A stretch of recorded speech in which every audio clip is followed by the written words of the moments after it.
Bom dia, na graça e na paz do Senhor Jesus, meus amados irmãos. Hoje é sexta-feira, dia 18 de abril de 2025. Hoje é o dia da Páscoa, hoje é o dia em que se celebra a morte do nosso Senhor Jesus Cristo. Um dia muito especial. Eu sempre costumo dizer que o Natal a gente celebra numa data suposta, não sabemos o dia exato em que Jesus nasceu, mas a morte de Cristo e a sua ressurreição nós sabemos o dia.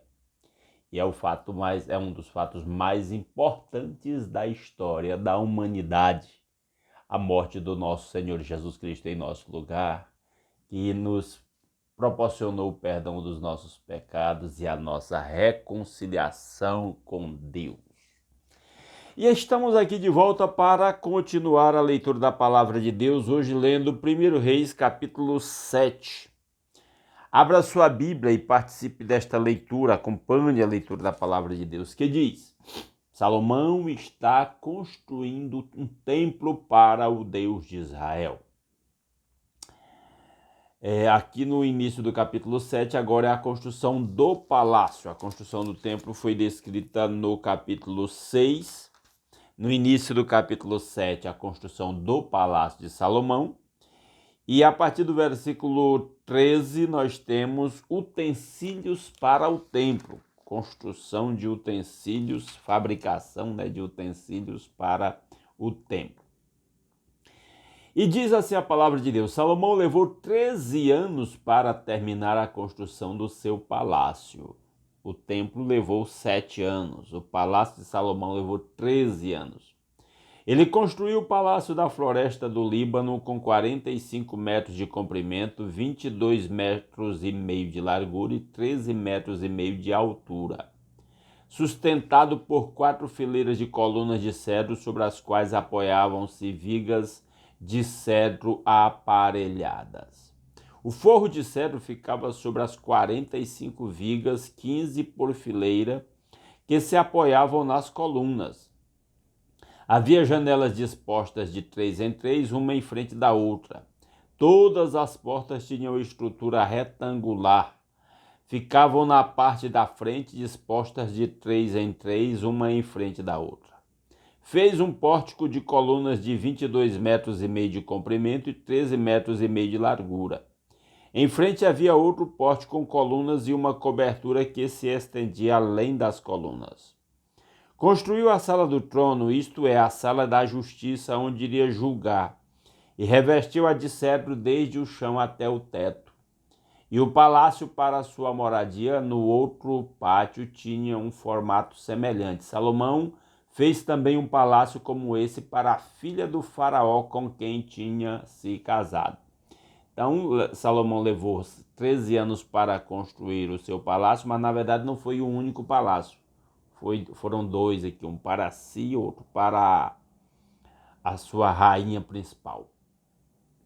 Todas essas construções, desde o lado externo até o grande pátio e do alicerce até o beiral, foram feitas de pedra de qualidade superior, cortadas sob medida e desbastadas com uma serra nos lados internos e externos.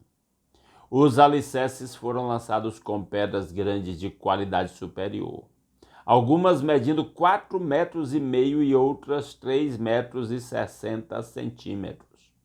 Na parte de cima havia pedras de qualidade superior cortadas sob medida e vigas de cedro. O grande pátio era cercado por um muro de 3 camadas de pedras lavradas e uma camada de vigas de cedro aparelhadas, da mesma maneira que o pátio interior do templo do Senhor com o seu pórtico. Então aí está a descrição da construção dos palácios do Salomão. E aí agora vamos descrever, Vamos ler a descrição da construção, da fabricação dos utensílios para o templo do Senhor. O rei Salomão enviara mensageiros a Tiro e trouxera Hurão, filho de uma viúva da tribo de Naftali e de um cidadão de Tiro, artífice em bronze. Hurão era extremamente hábil e experiente e sabia fazer todo tipo de trabalho de bronze. Apresentou-se ao rei Salomão e fez depois todo o trabalho que ele foi designado. Ele fundiu 2 colunas de bronze, cada uma com 8 metros e 10 centímetros de altura e 5 metros e 40 centímetros de circunferência, medidas pelo fio apropriado. Também fez 2 capitéis de bronze fundido para colocar no alto das colunas. Cada capitel tinha 2 metros e 25 centímetros de altura. Conjuntos de correntes entrelaçadas ornamentavam os capitéis no alto das colunas, 7 em cada capitel. Fez também romãs em 2 fileiras que circundavam cada conjunto de correntes para cobrir os capitéis no alto das colunas. Fez o mesmo com cada capitel. Os capitéis no alto das colunas do pórtico tinham o formato de lírios com 1,80 m de altura. Nos capitéis das 2 colunas, acima na parte que tinha formato de taça, perto do conjunto de correntes, havia 200 romãs enfileiradas ao redor. Ele levantou as colunas na frente do pórtico do templo, deu o nome de Jaquim à coluna ao sul e de Boaz à coluna ao norte. Os capitéis no alto tinham a forma de lírios, e assim completou-se o trabalho das colunas, e a descrição é minuciosa, com vários detalhes de decoração destas colunas de bronze aí, para decoração do próprio templo do Senhor. E há uma coisa que os estudiosos observam sobre estas descrições é que não dá para descrever a exatidão das dimensões de cada uma. Inclusive, essa Bíblia traz as versões já em português, na linguagem de metros e centímetros, mas no original a linguagem é outra e não dá para definir com exatidão as dimensões que correspondiam naquela época. Então, o que nós temos aqui é uma descrição mais ou menos aproximada. Dá para ter uma ideia da grandeza do templo para a época, a qualidade dos materiais utilizados, mas não dá para ter uma visão exata de como foi esse templo, né? Só uma visão aproximada. Fez o tanque de metal fundido redondo, medindo 4,5 metros de diâmetro e 2,25 metros de altura. Era preciso um fio de 13,5 metros para medir a sua circunferência. Abaixo da borda e ao seu redor havia 2 fileiras de frutos de 5 em 5 centímetros fundidas numa só peça com o tanque. O tanque ficava sobre 12 touros, 3 voltados para o norte, 3 para o oeste, 3 para o sul e 3 para o leste. Ficava em cima deles e as pernas traseiras dos touros eram voltadas para o centro. A espessura do tanque era de 4 dedos e sua borda era como a borda de um cálice, como uma flor de lírio. Sua capacidade era de 40.000 litros d'água. Aqui não diz d'água, sou eu que estou dizendo, né? Mas ele era utilizado para armazenar essa água na qual os sacerdotes se lavavam e lavavam os sacrifícios prestados no templo. Também fez 10 carrinhos de bronze, cada um tinha 1,80 m de comprimento e de largura e 1,35 m de altura. Os carrinhos eram feitos assim, tinham placas laterais presas, a armações. Nas placas entre as armações havia figura de leões, bois e querubins. Sobre as armações, acima e abaixo dos leões e bois, havia grinaldas de metal batido. Em cada carrinho havia 4 rodas de bronze com eixos de bronze, cada um com uma bacia apoiada em 4 pés e fundida ao lado de cada grinalda. Esses carrinhos aqui é chamado carrinhos, mas eram formatos de carruagens, puxadas a animais na época. Não confunda achando que fossem carros. Carros é coisa da época moderna, né? No lado de dentro do carrinho havia uma abertura circular com 45 centímetros de profundidade. Essa abertura era redonda e com sua base media 70 centímetros.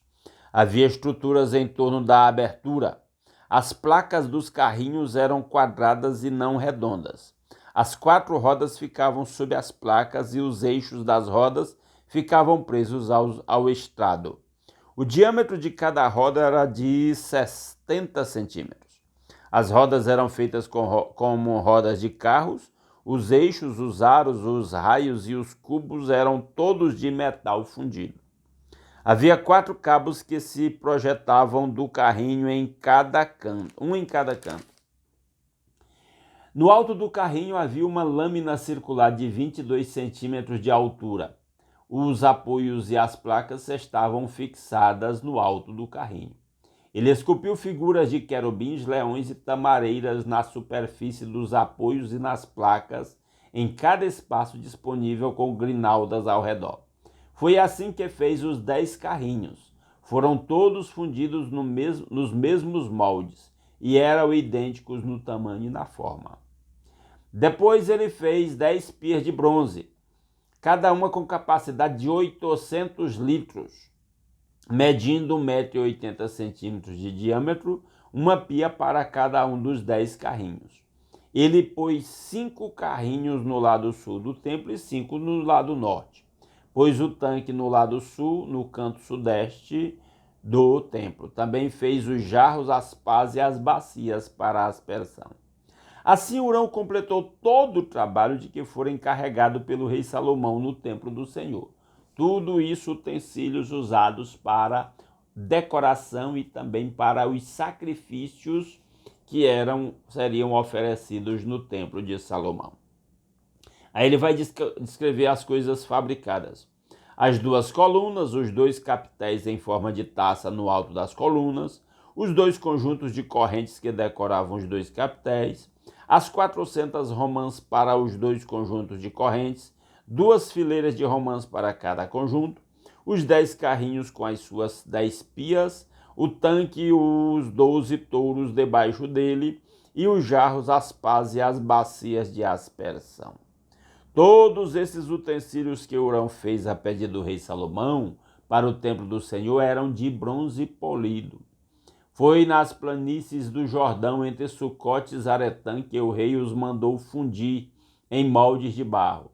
Salomão não mandou pesar esses utensílios, eram tantos que o peso do bronze não foi determinado. Além desses, Salomão mandou fazer também estes outros utensílios para o templo do Senhor: o altar de ouro, a mesa de ouro sobre a qual ficavam os pães da presença, agora são utensílios de ouro, né? Os candelabros de ouro puro, 5 à direita e 5 à esquerda, em frente do santuário interno, as flores, as lâmpadas e as tenazes de ouro. Dentro da tenda que Moisés construiu, tinha apenas um candelabro, aqui são 10 candelabros. As bacias, os cortadores de pavio, as bacias para aspersão, as tigelas e os incensários. Esses candelabros eram para a iluminação do templo, né? E as dobradiças de ouro para as portas da sala interna, isto é, o lugar santíssimo, e também para as portas do átrio principal. Terminada toda a obra que Salomão realizou para o templo do Senhor, ele trouxe tudo o que seu pai havia consagrado e colocou-o com os tesouros do templo do Senhor, a prata, o ouro e os utensílios. Ele não utilizou as coisas que seu pai havia deixado, né, para a construção do templo, no caso de prata e ouro e pedras preciosas, essas coisas, ele guardou como um tesouro para o templo do Senhor. E assim terminamos a descrição da construção dos palácios do faraó, do Salomão, e também a descrição dos utensílios para o templo do Senhor. E amanhã a gente continua esta leitura. Vamos orar então? Se você puder nos acompanhar, vamos orar por aqueles pedidos pelos quais já temos apresentados aqui. Não me chegou nenhum pedido novo, vamos orar pelos pedidos que nós já conhecemos, né? Nosso Deus e nosso Pai maravilhoso, muito obrigado pelas incontáveis bênçãos com que o Senhor nos tem abençoado. Muito obrigado a Deus pelo lar, pela família, pelo pão de cada dia, pela vida, pela saúde, pela noite de descanso, pelo novo dia, por acordar com saúde, pela oportunidade de começar esse novo dia aqui, alimentando o nosso espírito com a sua palavra e buscando a sua face em oração e intercedendo uns pelos outros. Ó Deus, que a sua bênção esteja sobre o seu povo neste novo dia. E os seus ouvidos estejam atentos a cada petição apresentada pelos seus servos aqui nestes vídeos. Ó Deus maravilhoso. Oramos pelos nossos familiares não convertidos ou desviados dos caminhos do Senhor, pedindo que o seu Santo Espírito fale aos seus corações e os traga de volta para os seus caminhos, ou os converta ao Senhor Jesus, aqueles ainda não convertidos.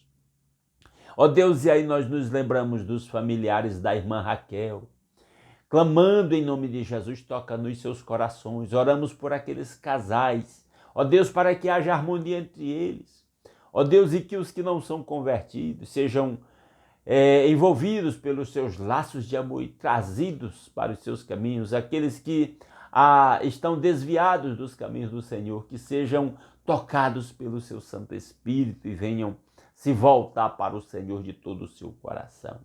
Ó Deus maravilhoso, oramos pela mãe da irmã Raquel, pela dona Nair. Ó Deus, que haja harmonia ali naquele lar, naquela casa, entre as cuidadoras, que haja, ó Deus, que o Senhor toque no coração da dona Nair. Ó Deus, que em momentos de lucidez ela lembre de Cristo, do que Cristo fez por ela naquela cruz em nosso lugar. Ó Deus maravilhoso, e se volte de todo o seu coração para o Senhor. Clamamos em nome de Jesus, ó Deus, pelos familiares da nossa irmã Luzinete, que o Senhor os traga de volta, que o Senhor os converta para o Senhor. Clamamos, ó Deus, pelo retorno dos filhos da irmã Maria Luzimar, da sua nora. Ó Deus, clamamos pelo retorno dos filhos da irmã Maria do Carmo, da irmã Marlene, da irmã Ana Lúcia. Ó Deus, todos temos os nossos familiares que desejamos vê-los se voltando para o Senhor. Usa-nos no poder do Espírito Santo para compartilhar o Evangelho com autoridade, com sabedoria, com amor para estes entes queridos, ó Deus, e vê-los se voltando para o Senhor. Clamamos, ó Deus, pelas filhas da irmã Edivânia, toca nos seus corações, e assim por todos os nossos familiares. Ó Pai maravilhoso, clamamos, ó Deus, por aqueles que estão enfermos, e aí nos lembramos da irmã Aldair. Obrigado pelo sucesso da sua cirurgia, que o Senhor, ó Deus, conduza a restauração da sua perna, ó Deus, com aquela fratura que sofreu, em nome de Jesus. Opera na vida da esposa do pastor Osemar, na vida ó Deus, do Agostinho, que está lutando contra um câncer. Ó Deus, sustenta a irmã Maria Luzimar, o irmão Raimundo Nonato, na sua idade avançada, ó Deus, com as doenças, os problemas que vêm com os anos. Em nome de Jesus, sustenta a fé dos seus servos. Ó Deus, restaura a lucidez do esposo da irmã Maria Luzimar. Ó Deus, naquilo que seja segundo a vontade do Senhor, não deixe esquecer do Senhor Jesus Cristo, do seu sacrifício na cruz a seu favor. Ó Deus maravilhoso, clamamos pela saúde da irmã Lídia, da irmã Valderice, da irmã Letícia, em nome de Jesus. Cuida dos médicos, orienta os médicos que estão tratando de cada uma dessas irmãs. Abre as portas, ó Deus, para a cirurgia do meu primo Alex, para a cirurgia dos olhos da irmã Luzinete, em nome de Jesus. Ó Deus, obrigado por aquela senhora que foi transplantada lá de córnea, que a sua recuperação seja completa, que a sua visão seja restaurada, em nome de Jesus. Cuida do Paulo também, ó Deus, opera maravilhas ao seu favor. E assim que os seus ouvidos estejam atentos a cada petição do coração de cada servo do Senhor, mesmo aquela que nós não nos lembramos agora, mas o nosso Deus onisciente a tudo conhece e tem prazer em operar a favor daqueles que confiam no Senhor. Ó Deus maravilhoso. E assim, ó Pai, tudo isso nós pedimos graças ao nosso Senhor Jesus Cristo e ao seu sacrifício na cruz em nosso lugar e ao perdão dos nossos pecados, a nossa reconciliação com o Pai. que nos fez seu povo, nos deu livre acesso à sua presença. Que a bênção do Senhor esteja sobre o seu povo nesse dia, para que possamos levar a bênção do Senhor por onde quer que formos e compartilhá-la com todos aqueles que cruzarem o nosso caminho, para que em tudo o nome do Senhor seja glorificado por nosso intermédio. É a nossa petição, em nome de Jesus. Amém. Aleluia. Meus amados, mais uma vez, muito obrigado pela sua companhia. Se Deus quiser, amanhã, às 5h30 da manhã, estaremos aqui de volta, continuando a leitura da Palavra de Deus. Aguardo vocês. Um grande abraço a todos.